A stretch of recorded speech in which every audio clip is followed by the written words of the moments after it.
মাল দোকানে চলে দেখবো, দাম ভীষণ।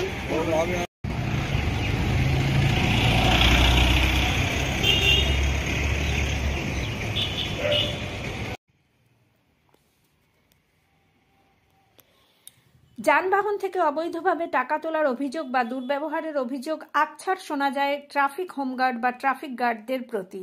তবে বুধবার একটি বিরল ঘটনার সাক্ষী রইল অশোকনগরের চৌরঙ্গি মোড়। অশোকনগরের ব্যস্ত চৌরঙ্গি মোড়ে বুধবার সন্ধ্যায় দেখা গেল এক হৃদয়স্পর্শী দৃশ্য। বারাসাত পুলিশ জেলার অশোকনগর থানার ট্রাফিক হোমগার্ড কর্মীরা দায়িত্বে ছিলেন রাস্তায় যান নিয়ন্ত্রণে। ঠিক সেই সময়ই পথ চলতি প্রায় 70 বছরের এক বৃদ্ধ, নাম ভাস্কর রায়চৌধুরী, তিনি 3 নম্বর এলাকার বাসিন্দা, হঠাৎ শারীরিক অসুস্থতায় পড়ে যান রাস্তায়। ঘটনাস্থলে দাঁড়িয়ে থাকা ট্রাফিক কর্মীরা এক মুহূর্তও দেরি না করে ঝাঁপিয়ে পড়েন বৃদ্ধকে উদ্ধার করতে। দ্রুতগতির গাড়ির মাঝে নিজেদের প্রাণের ঝুঁকি নিয়েও তারা বৃদ্ধকে নিরাপদ স্থানে এনে বসান। এরপর মাথা, মুখ ও হাত পায়ে জল ঢেলে প্রাথমিক সেবা করেন।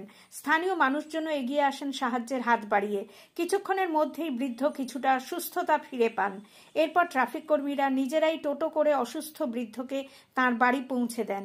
মানবিক এই উদ্যোগে মুগ্ধ স্থানীয় মানুষজন জানিয়েছেন, দায়িত্বের পাশাপাশি এভাবেই মানবতার পাশে থাকা উচিত। একটা জটলা হচ্ছিল, তা আমি তখন ওখানে গেলাম। একটা বৃদ্ধ লোক, মনে হয় ওনার প্রেশারটা বোধহয় হাই হয়ে গেছিল। তা আমরা ভেবেছিলাম যে পড়ে গেছে, কিন্তু পড়ে যায়নি। সিভিকটা ধরে ফেলেছে। ধরে ফেলার পর ওনার ওই মাথার এখানে, ভুরুর এখানে দেখলাম রক্ত, এখানে রক্ত দেখাবো। তো ওরা আবার ওই জল ফল দিল। তারপরে বললাম বাড়ি চলুন। তখন বললো যে বাড়ি যাবো না, হাত জোর করছে, বাড়ি যাবো না। হ্যাঁ, আমি যেতে পারবো। আমার মনে হচ্ছিল ওনাকে দাঁড় করালাম, উনি সামনে ঝুঁকে যাচ্ছে, ওনাকে একা ছাড়া যাবে না। তখন ওই সিভিকরা ওনাকে বাড়িতে পৌঁছে দিয়ে আসে। ট্রাফিকটা বাড়িতে পৌঁছে দিয়ে। এর থেকে কি বোঝা যাচ্ছে যে অশোকনগরের ট্রাফিকের ছেলেগুলো যেভাবে মানবিকতা দেখালো, এটা কি একটা দৃষ্টান্ত? হ্যাঁ, দৃষ্টান্ত। এটা দৃষ্টান্ত। ওরা সহযোগিতা করেছে।